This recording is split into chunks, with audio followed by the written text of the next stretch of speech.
L'ordinateur va vous donner toutes les explications que vous devez réaliser. Respectez bien la zone verte, hein, comme je vous ai expliqué. Au-delà de 1600-1700 tours, on passe à la vitesse suivante. Vous devez rester au maximum dans cette zone verte. N'oubliez pas que si vous freinez et que vous voulez immobiliser le véhicule, il faut embrayer en même temps. Alors, l'objectif de la journée, c'est de faire découvrir les métiers du transport et de la logistique aux femmes demandeuses d'emploi, donc en phase d'orientation, mais aussi plus globalement au grand public. Alors, les métiers du transport et de la logistique ont beaucoup évolué, notamment par le biais de la mécanisation, par le biais de l'amélioration des conditions aussi de conduite au niveau des camions, ce qui fait qu'aujourd'hui, la pénibilité a quasiment disparu. Ce qui fait que ces métiers sont tout à fait accessibles aux femmes comme aux hommes. Et la grosse difficulté pour les personnes qui sont demandeuses d'emploi, c'est qu'elles s'orientent sur un tout petit nombre de secteurs professionnels. Ce qui fait qu'elles se font une très forte concurrence en matière de recherche d'emploi. Ce qui fait que ces métiers, de les rendre accessibles, de les rendre visibles, ça peut tout simplement leur donner envie de tenter, d'aller voir. Donc ce matin notamment, nous avions un simulateur, ce qui a permis à des demandeuses d'emploi de se tester et puis de voir si elles prennent plaisir aussi au métier de la conduite. Et avec la paume, on pousse vers l'avant. Et la quatrième, elle est ici. Vous n'aurez qu'à utiliser que les 4 premières vitesses.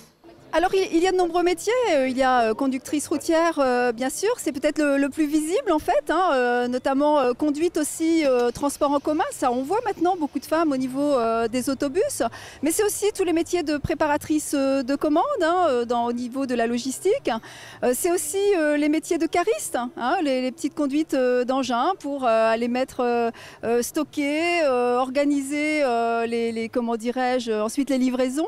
Donc en fait tous ces métiers aujourd'hui sont trop peu connus et notamment il y a trop peu de femmes qui se disent après tout pourquoi pas moi, je devrais essayer, je devrais aller voir parce que c'est peut-être un trajet professionnel qui peut me satisfaire. J'ai été venue, j'avais pas trop envie de venir, mais en fait j'aime bien, oui, j'ai apprécié, ouais. En fait j'ai pas du tout le permis donc c'était un petit peu dur pour moi au début, mais en fait après ça a été bon, mis à part que j'ai cassé une pancarte, j'ai calé 2 fois et je me suis pris un rond-point, c'est tout, enfin, je crois.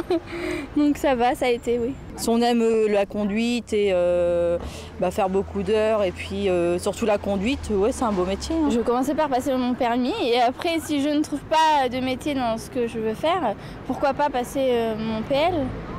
Il y a beaucoup de métiers qui sont choisis par les femmes où il n'y a quasiment pas de promotion possible. Or, ces métiers-là, les métiers du transport et de la logistique, on peut évoluer. Voilà, on peut passer d'un poste à l'autre. On a des possibilités d'évolution. Bon, bien sûr, ça veut dire qu'après, il faut faire des efforts de formation, faut en vouloir. Mais il était aussi cité aujourd'hui le fait qu'il y a des conducteurs qui, un jour, ont repris des entreprises. Donc, on peut aussi se projeter un jour comme chef d'entreprise. Bon, bien évidemment, tout le monde ne sera pas chef d'entreprise, mais voilà, l'espoir de gravir des échelons, l'espoir d'évoluer, l'espoir de prendre des responsabilités, il est là, c'est un secteur qui est extrêmement dynamique. Au départ, je travaillais dans l'imprimerie, donc ça n'a absolument rien à voir avec le transport. Et je me suis arrêtée pendant quelques années, et le métier avait tellement évolué que je n'ai pas pu le reprendre. Donc je suis allée voir la NPE, tout simplement, en leur demandant quels sont les métiers qui embauchaient encore. Et ils m'ont répondu carreleur ou routier. Donc ça m'a surprise.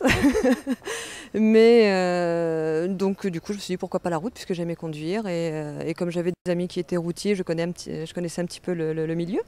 Donc je me suis dit pourquoi pas, et je me suis lancée.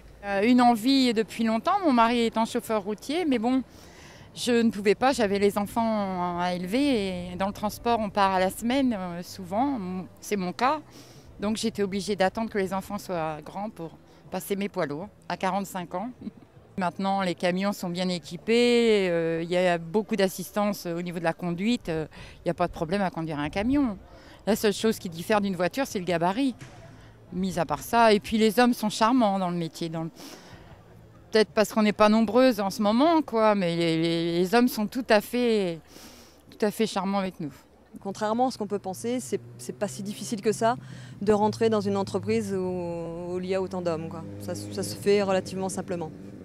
Alors les entreprises sont unanimes. Lorsqu'elles ont recruté une femme, que ce soit dans les métiers de la conduite, dans les métiers de la logistique, etc., ça crée des changements. Ça crée des changements au niveau de l'organisation du travail. Ça crée des changements au niveau des relations dans l'équipe. Et ça produit de l'amélioration du travail, ça crée de l'amélioration des conditions de travail, ça crée de l'amélioration de la productivité. Je crois qu'il faut le dire aujourd'hui, la mixité des emplois, c'est tout à fait rentable, c'est tout à fait intéressant, c'est un atout humain pour les personnes qui en bénéficient.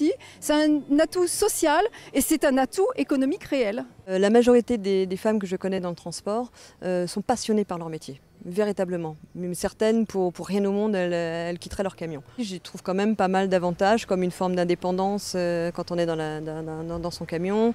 La possibilité aussi d'avoir des horaires totalement différents, de travailler de nuit ou de travailler de jour.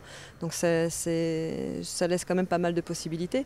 Donc il y a quand même des avantages dans ce métier. La conduite d'un véhicule demande poids lourd ou autocar, de par le volume même du véhicule, demande évidemment un apprentissage très sérieux de la conduite. Il y a donc d'ailleurs plusieurs voies d'accès. Il y a des voies courtes que l'on connaît qui sont le permis de conduire, comme un permis auto, mais adapté aux véhicules poids lourds et autocars, suivi de formations obligatoires réglementaires, parce qu'on est dans un métier. Donc il y a beaucoup de réglementations à connaître. Mais ça, c'est une voie rapide. Mais il y a également une voie d'apprentissage beaucoup plus longue qui se fait à travers des formations de 385 heures, par exemple, donc, qui permettent d'avoir un apprentissage plus dans la durée, avec toujours pareil, il y a la peur de l'examen. Donc là, on travaille beaucoup plus longtemps sur les opérations professionnelles qui permettent à une personne capable de faire ce métier d'arriver quasiment expérimenté en entreprise. Et puis pour les plus jeunes, ne pas oublier évidemment la voie de l'apprentissage qui permet d'obtenir un CAP de conducteur routier, ou un BEP d'ailleurs de conduite et service. Voilà un jeune homme ou une jeune fille qui vont pouvoir, alors qu'ils ont tout de suite 18 ans, pouvoir acquérir l'expérience pour être conducteur d'un véhicule poids lourd comme on en voit, ou d'un autocar comme on en voit tous les jours sur la route. Voilà, donc c'est un métier certes ouvert, mais c'est un vrai métier qui demande des qualifications et qui est ouvert à des vrais professionnels, ce que nous avons aujourd'hui heureusement en France, sur notre territoire, et principalement en Basse-Normandie bien sûr.